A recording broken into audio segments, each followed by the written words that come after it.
Assalamualaikum warahmatullahi wabarakatuh. Alhamdulillahi Rabbil Alamin. Segala puji hanya milik Allah subhanahu wa ta'ala, Tuhan semesta alam. Zat yang menciptakan hati, yang menggenggam iman, yang membolak-balikkan perasaan manusia, yang memberi hidayah kepada siapa yang Dia kehendaki, dan mencabutnya dari siapa yang Dia kehendaki dengan hikmahnya. Shalawat dan salam semoga senantiasa tercurah kepada junjungan kita Nabi Muhammad sallallahu alaihi wasallam, kepada keluarga beliau, para sahabatnya, para tabi'in, para ulama pewaris para nabi, dan kepada kita semua yang berharap kelak dikumpulkan bersama beliau di surga Allah subhanahu wa ta'ala. Saudaraku yang dirahmati Allah, pada kesempatan yang penuh rahmat ini, mari kita duduk sejenak. Bukan hanya duduk dengan tubuh, tapi duduk dengan hati. Bukan hanya mendengar dengan telinga, tapi mendengar dengan jiwa. Karena tema yang akan kita bahas hari ini bukan tema ringan. Ini bukan sekadar teori. Ini bukan sekadar motivasi. Ini adalah kondisi hati kita sendiri. Iman turun akhir-akhir ini? Apa yang harus kita lakukan? Pertanyaan ini mungkin tidak pernah kita ucapkan dengan lisan, tapi sangat sering kita rasakan dalam hati. Saudaraku, coba kita jujur sebentar. Kapan terakhir kali sholat kita benar-benar khusyuk? Kapan terakhir kali air mata menetes karena takut kepada Allah? Kapan terakhir kali Al-Quran membuat dada kita bergetar? Ataukah sekarang sholat hanya sekadar gerakan, zikir hanya sekadar rutinitas, dosa terasa biasa, nasihat terasa hambar? Jika Anda merasakan itu, jangan langsung merasa hina, jangan langsung merasa putus asa, karena justru kesadaran bahwa iman sedang turun adalah tanda iman itu masih ada. Orang yang benar-benar mati imannya tidak lagi merasa kehilangan iman. Saudaraku, Islam tidak pernah mengajarkan bahwa iman selalu stabil. Justru Islam jujur terhadap fitrah manusia. Iman itu bisa naik, bisa turun, bisa menguat, bisa melemah. Para ulama Ahlus Sunnah sepakat, iman bertambah dengan ketaatan dan berkurang dengan kemaksiatan. Allah subhanahu wa ta'ala berfirman, sesungguhnya orang-orang yang beriman itu adalah mereka yang apabila disebut nama Allah, bergetarlah hati mereka. Dan apabila dibacakan ayat-ayatnya, bertambahlah iman mereka. Perhatikan ayat ini. Iman bisa bertambah. Kalau bisa bertambah, berarti bisa berkurang. Bahkan para sahabat Nabi Shallallahu alaihi wasallam pernah mengeluhkan turunnya iman. Hanzalah radhiyallahu an, seorang sahabat Nabi Shallallahu alaihi wasallam, suatu hari berkata dengan penuh ketakutan, Hanzalah telah munafik. Para sahabat terkejut. Bagaimana mungkin seorang sahabat Nabi merasa munafik? Lalu Hanzalah berkata, ketika kami bersama Rasulullah Shallallahu alaihi wasallam, beliau mengingatkan kami tentang surga dan neraka seakan-akan kami melihatnya dengan mata kepala sendiri. Tapi ketika kami pulang ke rumah bersama istri dan anak, sibuk dengan dunia, keadaan itu hilang. Rasulullah Shallallahu alaihi wasallam menjawab dengan penuh kelembutan, wahai Hanzalah, seandainya kalian selalu seperti keadaan ketika bersamaku, niscaya para malaikat akan menjabat tangan kalian di jalan-jalan. Hadis riwayat Muslim. Apa maknanya? Turunnya iman bukan kemunafikan. Turunnya iman adalah fitrah manusia. Yang berbahaya adalah tidak peduli ketika iman turun. Saudaraku, iman yang menurun tidak datang tiba-tiba. Ia datang perlahan, halus, dan sering tidak kita sadari. 1. Sholat terasa berat. Dulu kita rindu sholat, sekarang sholat terasa beban. Allah berfirman, dan apabila mereka berdiri untuk sholat, mereka berdiri dengan malas. Quran Surat An-Nisa ayat 142. Sholat tetap dikerjakan, tapi hati tidak hadir. 2. dosa terasa biasa. Dosa yang dulu ditakuti sekarang dianggap kecil. Dosa yang dulu ditangisi sekarang diulang tanpa rasa bersalah. Rasulullah Shallallahu Alaihi Wasallam bersabda, seorang mukmin memandang dosanya seperti gunung yang akan menimpanya, sedangkan orang fajir memandang dosanya seperti lalat yang hinggap di hidungnya. Hadis riwayat Bukhari. 3. Dunia terasa sangat penting. Jika dunia hilang, kita stres. Jika akhirat hilang, kita biasa saja. Allah berfirman, kehidupan dunia hanyalah permainan, senda gurau, perhiasan, dan saling bermegah-megahan. Quran Surat Al-Hadid ayat 20. 4. Nasihat tidak lagi menyentuh. Dulu mendengar ayat menangis, sekarang mendengar ayat biasa saja. Allah berfirman, maka kecelakaan besarlah bagi mereka yang hatinya telah menjadi keras dari mengingat Allah. Quran Surat Az-Zumar ayat 22. Inilah beberapa penyebab iman turun. 1. Terlalu lama tenggelam dalam dunia. Bekerja bukan salah, mencari nafkah bukan dosa, tapi ketika dunia menguasai hati, disitulah masalah bermula.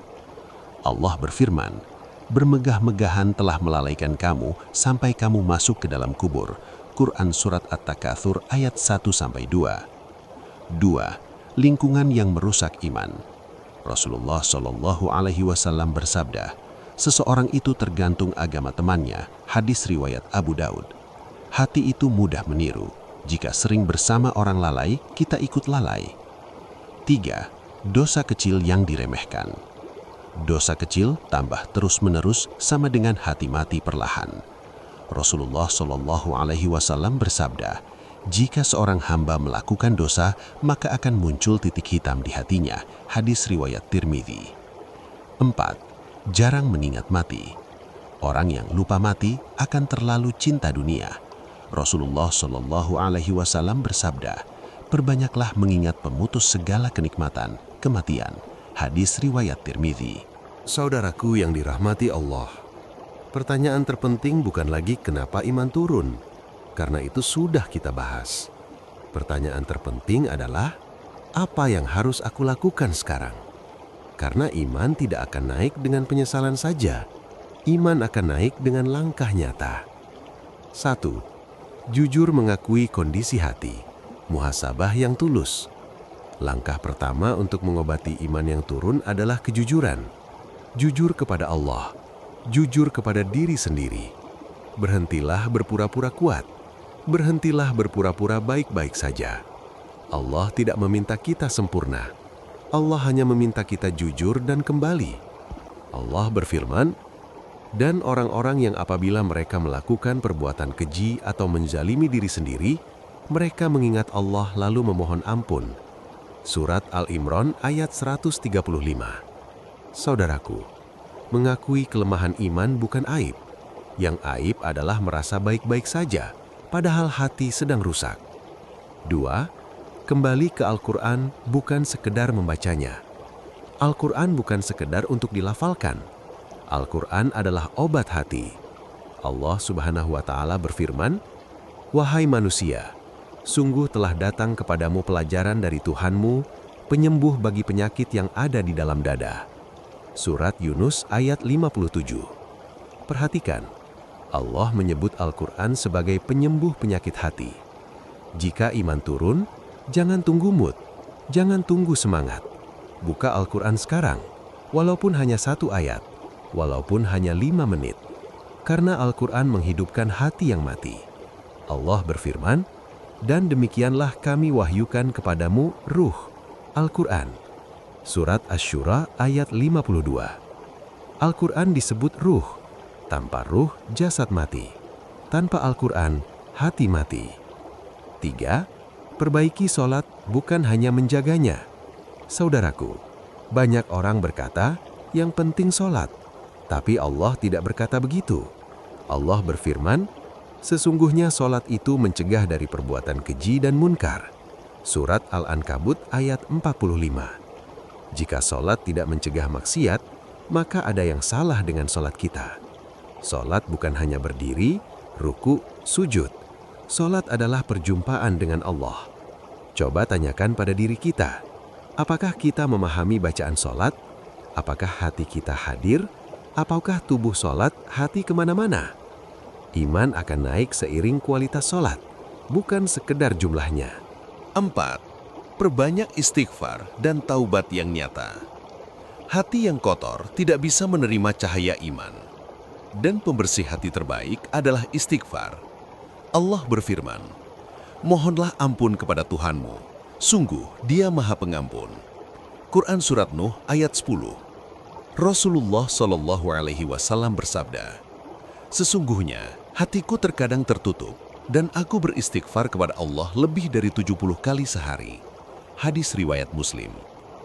Padahal Nabi Shallallahu Alaihi Wasallam maksum, terjaga dari dosa. Lalu bagaimana dengan kita? Istighfar bukan hanya di lisan, taubat harus menyesal, berhenti, bertekad tidak mengulang. Dengan taubat, iman dibersihkan dan diperbaharui. 5. Pilih lingkungan yang menghidupkan iman. Saudaraku, hati itu lemah, ia mudah terpengaruh. Allah berfirman, "Bersabarlah engkau bersama orang-orang yang menyeru Rob mereka pagi dan petang." Quran Surat Al-Kahfi ayat 28. Jika imanmu turun, dekati orang soleh, hadiri majelis ilmu, dengarkan nasihat, karena iman menular. Rasulullah Shallallahu Alaihi Wasallam bersabda, "Perumpamaan teman yang baik dan buruk seperti penjual minyak wangi dan pandai besi." Hadis riwayat Bukhari dan Muslim. Saudaraku, ini bagian terpenting. Jangan sampai syaitan menang di sini. Syaitan tidak selalu membuat kita bermaksiat. Kadang, syaitan membuat kita putus asa. Allah berfirman dengan penuh kasih, "Wahai hamba-hambaku yang melampaui batas terhadap diri mereka sendiri, janganlah berputus asa dari rahmat Allah." Quran Surat Az-Zumar ayat 53. Perhatikan ayat ini. Allah memanggil, "Wahai hamba-hambaku," bukan, "Wahai pendosa, wahai orang hina." Selama nyawa belum sampai tenggorokan, pintu taubat masih terbuka. Iman bisa kembali, hati bisa hidup lagi, asal kita mau pulang. Saudaraku, jika hari ini imanmu turun, itu bukan tanda Allah membencimu. Justru bisa jadi itu tanda Allah sedang memanggilmu. Karena orang yang dicintai Allah, ditegur, diingatkan, dibuat resah saat jauh. Sedangkan orang yang Allah biarkan, nyaman dalam maksiat, tenang dalam kelalaian. Rasulullah Shallallahu Alaihi Wasallam bersabda, "Jika Allah menghendaki kebaikan pada seorang hamba, Dia akan mempercepat hukumannya di dunia." Hadis riwayat Tirmizi. Saudaraku yang dirahmati Allah, sebelum kita berpisah, mari kita tundukkan hati. Mari kita akui, "Ya Allah, kami lemah. Ya Allah, iman kami sering turun, namun kami tidak ingin mati dalam keadaan jauh darimu." Mari kita tutup dengan doa yang sering dibaca Rasulullah. "Allahumma ya muqallibal qulub, tsabbit qalbi ala dinik." Wahai zat yang membolak-balikan hati, tetapkanlah hati kami di atas agamamu. Amin ya rabbal alamin. Semoga kajian ini menghidupkan iman kita kembali, menjadi sebab kita bertaubat, menjadi hujah kebaikan di akhirat. Akhir kata, jangan menunda kembali kepada Allah, karena kita tidak tahu apakah esok masih diberi kesempatan. Wassalamualaikum warahmatullahi wabarakatuh.